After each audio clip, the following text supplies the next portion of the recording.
The Crabb massacre was the culmination of the 8-day Battle of Caborca. It was fought between Mexico and their OADM allies against American forces in April 1857. Due to the outbreak of the Reform War in Mexico, the rebel Ignacio Pesqueira invited the American politician Henry A. Crabb to colonize the northern frontier region in the state of Sonora, on the basis that the colonists would help Pesqueira fight in the Civil War and against the Apache. However, when Crabb arrived in Mexico, his command was attacked and ultimately defeated. Some 50 survivors of the battle, out of about 85 men, were executed by the Mexicans. Background: the Reform War was a religious civil war, one of many between Mexico's rival conservative and liberal factions. Ignacio Pesqueira fought for the liberals in Sonora, against the state soldiers of the conservative governor Manuel Maria Gándara. General Crabb was a former state senator from California, as well as a former United States Army officer, but his journey to Mexico in 1857, known as the Crabb Expedition, was of a private nature and did not involve the American government or the military. It was in the fall of 1856, after Crabb lost an election to decide the next senator of California, when he came into contact with Pesqueira through his Mexican wife.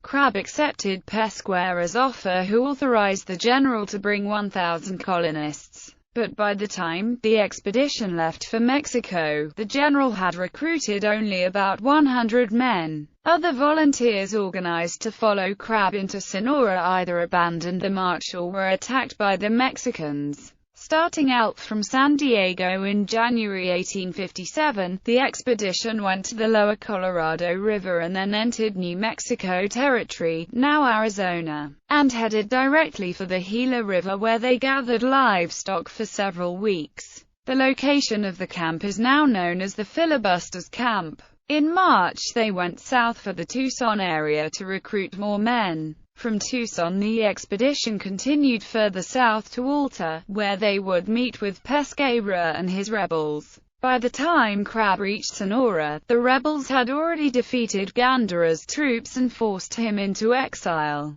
Gándara later sought refuge in Tucson. Conflict: the Crabb expedition first made contact with the rebels at Caborca, having diverged a bit from Alta, their original destination. Now that he no longer needed the American colonists, Pesqueira was criticized by his followers for accepting to use Americans in the war. Because of this, the rebels decided to destroy the expedition. Crabb sent the prefect of Alta a message saying that he had come in peace, but the message was either ignored or failed to arrive in time to influence the situation. At Caborca, the Americans became involved in a skirmish which took 8 days to finish, according to George N. Cardwell, who wrote an account of the affair in a letter to his brother J. W. Cardwell. Massacre: George Cardwell, an associate of some of the expedition's members, wrote that at the conclusion of the battle, in which 25 Americans were killed, the remaining 58 were separated into groups of 10 and executed by firing squad.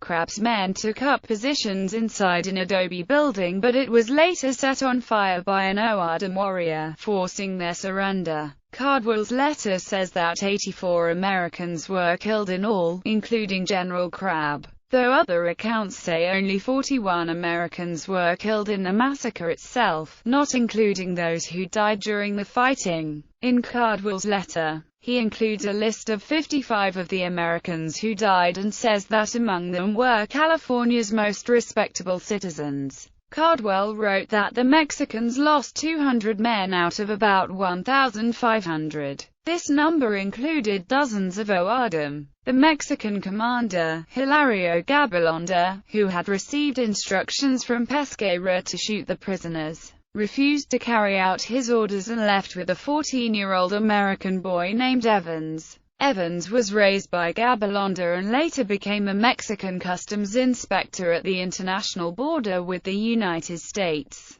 General Crabb was allowed to write a letter to his wife before being executed by a firing squad of 100 men, after which his head was cut off and preserved in a jar. The letter was given to one of two men who left the expedition before it crossed the international border between Arizona and Sonora. At the time, the Crabb expedition was regarded by many Mexicans and Americans as being an outfit of filibusters, organized to conquer Mexican territory, but it was sanctioned by the rebel government in Mexico, which would eventually win the Reform War in 1861. Cardwell himself wrote that Mr. Crabb left here about January last, ostensibly for the purpose of mining in the Gadsden Purchase and settling there, but really intending to conquer Sonora, and in process of time add it to the slave states. Aftermath. The conflict was not over, however. Cardwell writes that, some days after the Caborca affair, a group of 20 Mexicans crossed the border, from San Juan, into Arizona and captured 4 men of Crabb's party who were resting in a general store due to illness. These 4 were executed.